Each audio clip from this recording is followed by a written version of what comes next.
Hello guys, अस्सलाम वालेकुम। क्या हाल बस ठीक ठाक हो? मेरा नाम है मोहम्मद सलेमान और आप देख रहे हैं मेरा काम। आज की वीडियो शुरू करने से पहले आपको एक बात बता देता हूँ कि मेरी तबीयत हो रही है खराब। मुझसे वीडियो ठीक बनने नहीं रही है। ठीक है जी।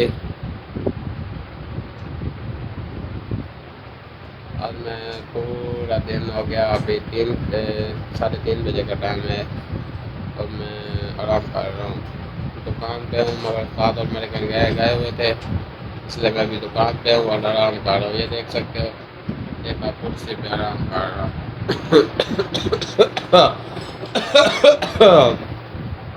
बहुत ज़्यादा तबीयत खराब हो रही है। ठीक है जी। आज मैं देख तरह व्लॉग नहीं बना सकता हूँ, इसलिए मैं कल तबीयत मेरी ठीक हो गई तो मैं व्लॉग करूँगा। आप सब दुआ करें कि अल्लाह मुझे सेहत दे। आमीन।